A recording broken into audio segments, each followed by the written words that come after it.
Have you ever noticed that whenever you get something new, that the new wears off? You get a new car and then someone gets a nicer one. You get a new computer and someone gets an updated one. You get a new phone and then we're never content. How do you break the power of discontent in your heart? That's today on Living on the Edge. Welcome to this August 13th edition of Living on the Edge with Chip Ingram. I'm Katie Kennard.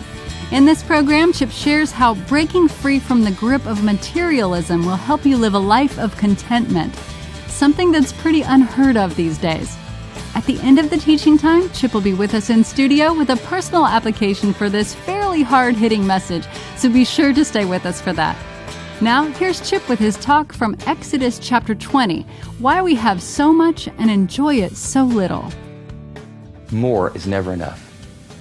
It produces drivenness. If you have this size house, unconsciously, you're born in America. What's the next step? Bigger house. Whatever kind of car you have, there's an unconscious pressure. Get the next car, the bigger one, the nicer one, right? If you have this job, you want this promotion. More is never enough. If you have X amount of money, X amount of fame, X amount of this, X amount of that, more is never enough. And if you believe unconsciously that more is never enough, it produces a drivenness and a push in your lifestyle. The second lie that we believe is what I call when-then thinking. When I'm out of school, then I'll be happy. When I'm married, then I'll be happy. When my marriage gets better, then I'll be happy. When I'm stronger and sexier, then I'll be happy. When I lose 25 pounds, then I'll be happy. When I make the starting team, then I'll be happy. When I get a good job, then I'll be happy. When I make X amount of dollars and live in this part of town, then I'll be happy. When I can finally drive this kind of car, then I'll be happy. When I can finally get a place up in the woods or down by the beach along with my main house, then I'll be happy. When then. When my spouse becomes a Christian, then I'll be happy. When I'm famous and more spiritual, then I'll be happy. It produces disillusionment. Because thinking people realize that whatever you're asking God for today, whatever you're working for, whatever you're driven to get, the moment you get it, what happens? It's a moving horizon. It has to be the next thing, the bigger thing, the better thing.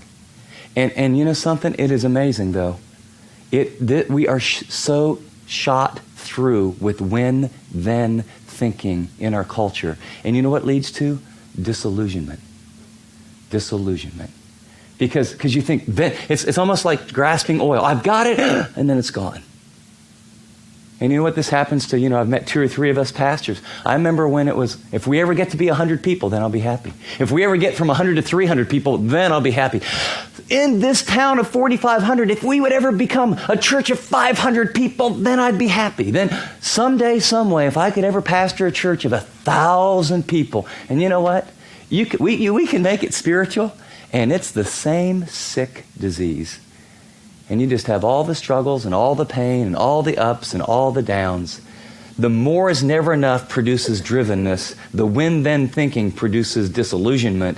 And then the final misbelief in thinking is that success is how I'm doing compared to others. The way I measure success, I compare how I'm doing compared to other people. The standard of whether I'm doing well is I look around and find out what other people are doing, and I measure myself with them. And it's inbred.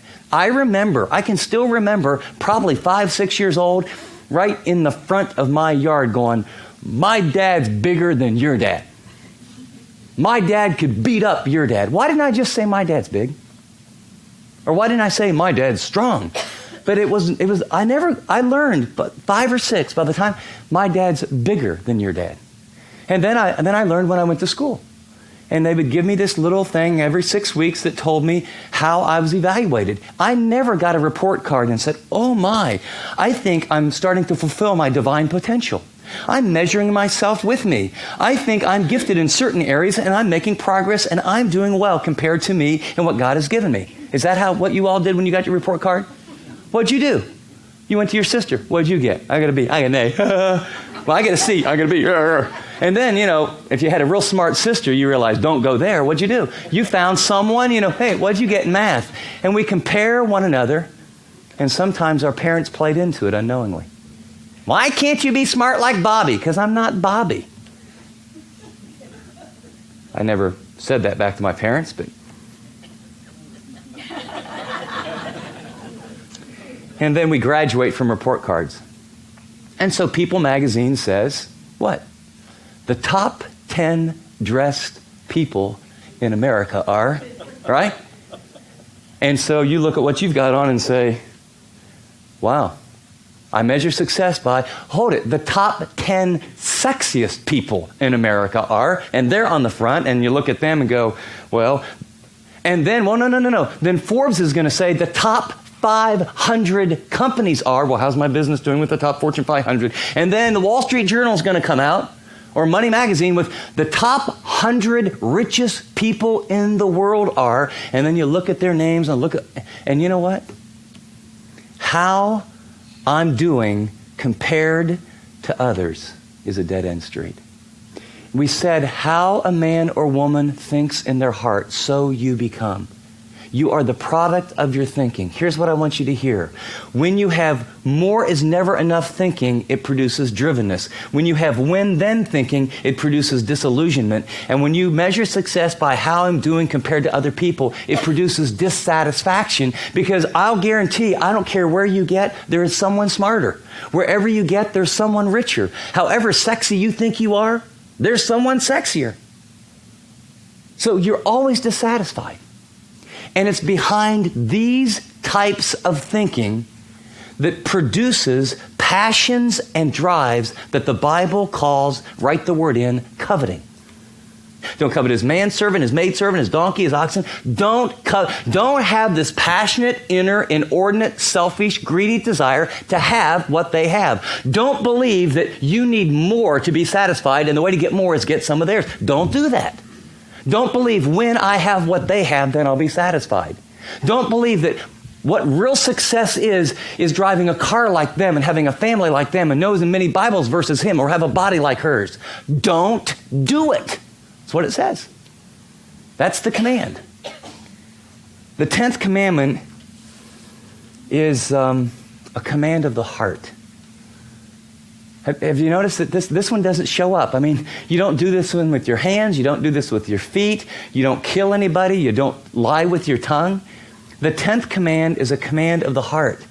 The command and extend and makes clear that the law is not simply a legal code to relegate men and women's actions, but it's a divine axiom to govern the innermost being of men and women's hearts. The 10th command is a command concerning your desires and your drives and your wants and your goals. The 10th command prohibits, are you ready? It prohibits wrong thinking. And finally, the 10th command is a direct attack on envy, jealousy, and compassion. And you know, just before you feel like, oh my lands, I thought the first 9 were tough and I'm getting killed, let me tell you why. Why would God give this command? Why would your heavenly Father, why would the one who sent his Son to die for you on a cross, why would the God who cares so deeply for you make such a difficult and high command to say, don't envy, don't be jealous, don't think more is better, don't compare with others? Why? Because he wants to put a boundary around your personal contentment and your private joy. He loves you. He wants you to experience joy. He wants you to experience contentment in him with who you are, where you are, with what you have. Is this a violation of healthy, good, what I would call holy ambition? No. But this is a prohibition against coveting, desiring, being driven to get, attain, capture, manipulate something of someone else's with the private belief, then I'll be happy.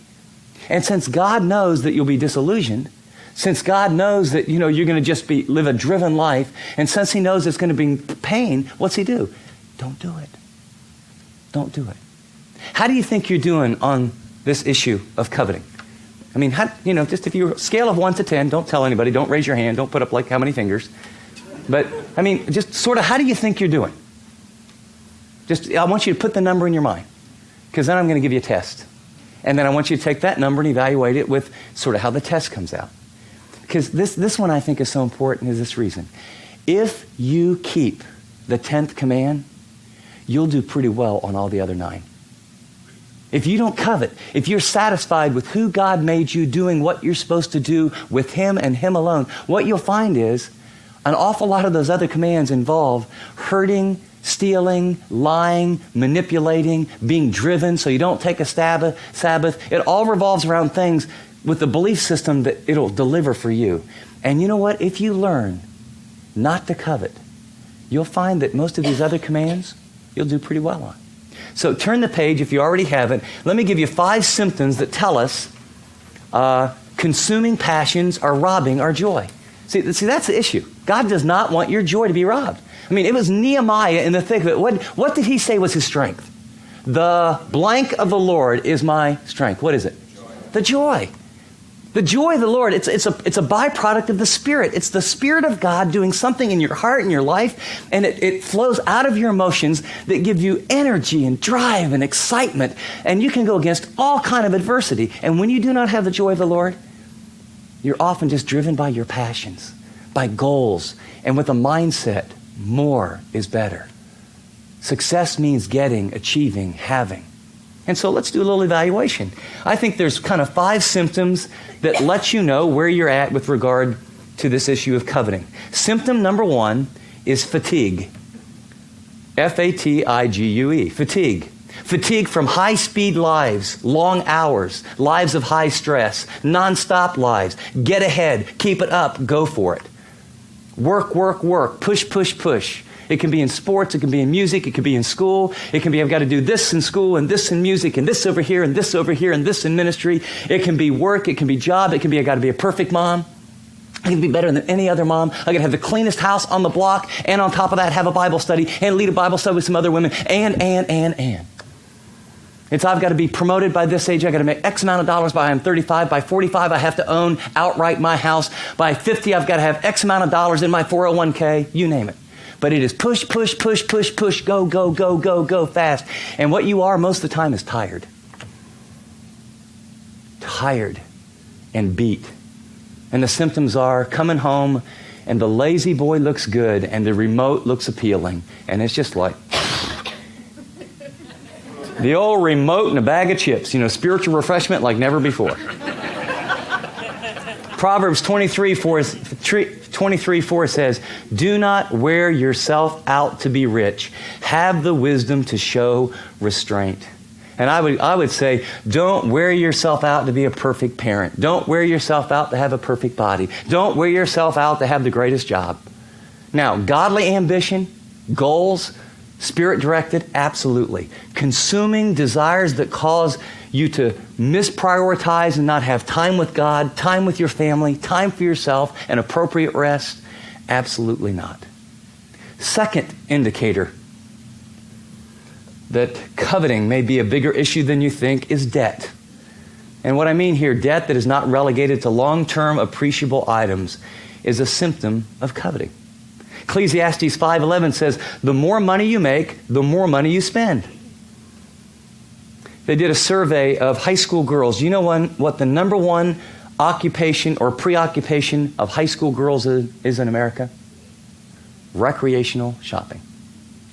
93% of girls, this is above being with their boyfriend, 93% of teenage girls in America said, of all the things I could do, what I like to do most is go to the mall. Go to the mall and shop. Cars, clothes, toys.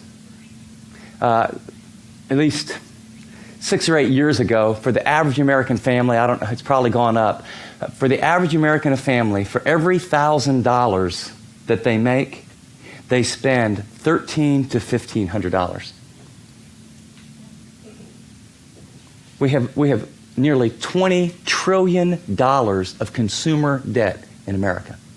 That means that, no matter, you know what it tells you is that I am buying stuff I can't afford that I don't need to fulfill needs that don't get met. And I spend more than I have. Why? Because I'm not content. Why? Because more is better. And if I measure my success by you, if you get a new SUV and I don't have one, I got to have one. I never say that because Christians would never say that. It would sound too ungodly. So what we do is, we talk about, we really need more room. And we're doing a lot of Bible studies. And because we're doing Bible studies, our friends' kids are coming and we got to have their room in the back. And we go to camp like once every 2 years. And we need, because of that, and we need to add on to the house because we really want to serve people. And the reason for the pool is baptisms. We don't need a pool. It's baptism. We have a calling of God to spend $35,000 that we don't have because someday, some way, somehow, we might want to do a baptism in the back. Can I tell you something? If your priorities are in line and God gives you the money and you're giving off the top, and you're generous, and if you want a pool, buy a pool and enjoy the pool. If you don't have the money for a pool and you put in a pool, you're in debt because you're believing a bunch of lies. If you can't afford a nice car and you're driving a nice car and you're leveraged up to your nose and working obscene hours and living with unbelievable pressure, you have bought in to the coveting model. You are a prisoner. How much joy is there in, should we pay Visa this month or MasterCard? And then you got these people on TV. Oh, wait, I can take all the equity out of your house, put you on another level of debt, and we can really help you get sunk deeper than you ever dreamed. Debt, recreational shopping. You do understand, and this is why, what goes into your mind may be the most important decision you make every day. You do understand that I think some of the smartest, some of the most creative people in the entire world live in New York, and I'm sure there's some in Chicago, but I think of New York and LA, and you know what their goal is? Their goal is to build discontent in your heart. And they come up with, they'll pay up to $1 million or $1.5 million to get 1 minute of your time during the Super Bowl. That's how effective they think their propaganda is. And what they want you to know is, if you don't drink this beer, you're not with it. If you don't wear this shirt, you're really out of it. Unless you wear these kind of shoes, drive this kind of car, and have this kind of watch, what kind of a wimp, dumpy person are you? What's your problem? This kind of car, beautiful blondes jump into. This kind of car, hunky men who are understanding and loving, they look at you and say, I again believe it's butter. Right? And so we have an advertising industry that every day on video, TV, billboards, checkout lines, it gives you message after message after message after message. Whatever you have. Isn't it amazing? You can get a new shirt and it feels really good for about 2 weeks, and then it's an old shirt. And then you see a new shirt. And this new shirt that was really new 2 weeks ago feels like an old shirt. And who wants an old shirt? Well, who says it's new? Well, the guy who says it's new says, well, they put in a little collar on it and they changed the colors for this season, and now you got a last year's shirt. You want to be walking around with a last year's shirt? If you're a woman, you don't want those pants to go all the way down to here. You want them to come up here, right? And then 2 years from now, they're going to put them down here. And if you don't, are you really going to wear those dresses that come all the way down to here like was really in 3 years ago? Well, they were, but I'm glad they changed those ones that went up to here. But, and then you have the big lapels. I've got it in my closet. I kept my dad's. I got about 30, 40 ties. I buy one every 6 or 7 years, whether I need one or not. Because you know what? They're wide, then they're thin, then they're wide, then they're thin. You know what? Why? So idiots like me, before I learned, would buy new stuff each and every season. Their goal is to tell you who you are doesn't measure up. What you have doesn't measure up. But if you buy what we have, if you buy this timeshare, you'll have quality family time like never before. If you buy this car, people will look at you different. Once you finally get this watch, people will know you have arrived. If you wear this suit, a tailored suit, then they'll know. And it is driving us into debt because we believe a lie. And behind it is coveting. The third symptom is worry. Ecclesiastes 5:12 says, a working man can get a good night's sleep, but a rich man has so much that he stays awake worrying. Concern, anxiety, energy that goes simply into keeping stuff up. I had a good friend, he's a radiologist in California, and then he was over a pretty large group and became, very well-to-do, did very well, and his daughter majored in Spanish. And he just thought, I'd like to learn that. And went to the little community college and took Spanish 1, 2, 3, 4. And then he said, the only way to get it, I'm going to immerse myself in the culture. And his daughter was a Spanish major and now a missionary. And so he went to Central America for about 6 weeks. And with no one but speaking Spanish, lived in a home. And he came back and he and I were hanging out doing something. And he said, everyone says this when they come back. But he said, I'm flying back on the plane and life was so simple. And he said, I came back realizing just how much stuff I have to take care of. I got to write all these bills to all this stuff. There's a maintenance guy who needs to come to do the pool. There's a maintenance guy on the 2 cars. I got 2 cars, and I did get that little sports car, and I got to keep that thing up. And then, the maintenance of doing life, the worry. If your mind is consumed and anxious about taking care of all the stuff, maybe you ought to simplify it. Maybe it's not worth it. Maybe more isn't better. Maybe the when then isn't true and you've been when then. Maybe you ought to just say now. I'm going to thank God for what I have and live a different way.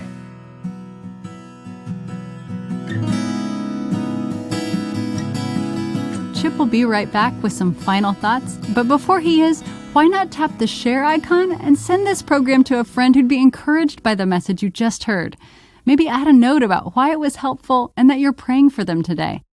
Chip's message, Why We Have So Much and Enjoy It So Little, is from his series, God's Boundaries for Abundant Living. As Chip explained, the 10 Commandments are actually life-saving instructions rather than a harsh bunch of rules. This series, God's Boundaries for Abundant Living, provides an accurate view of God that'll change the way you think about Him.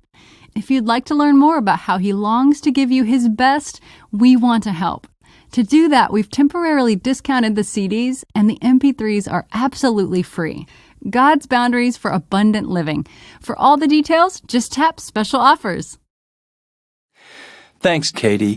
I'll be right back to share some very specific application to today's message. Yeah. But before I do, just a quick reminder, today and tomorrow are the last 2 days of this series, God's Boundaries for Abundant Living. It's been a long series on the 10 Commandments. And just let me encourage you, if God has spoken to you, if you've kind of had this intention to get the CDs or download the MP3s, do it today or tomorrow. So today and tomorrow, last 2 days, turn your good intentions to action. Well, you'll find the CDs of this series when you tap Special Offers. And as always, while this series is on the air, the MP3s are absolutely free. God's Boundaries for Abundant Living. Get a copy for yourself. But also, maybe think about someone who'd really be encouraged by the teaching you heard today and get a copy for them too. And while you're there, check out the free online video course from Chip called How to Hear God's Voice in Scripture.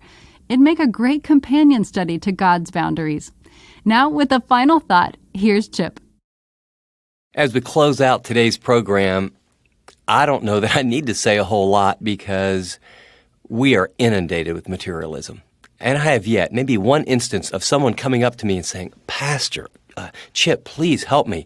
I am struggling with materialism.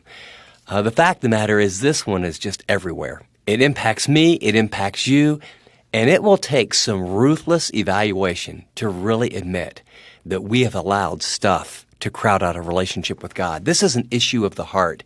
And right now, I just want you to say, no, wait a second. Would I be willing to kind of face some of this and realize I'm missing out on God's best and say, Lord, you know something?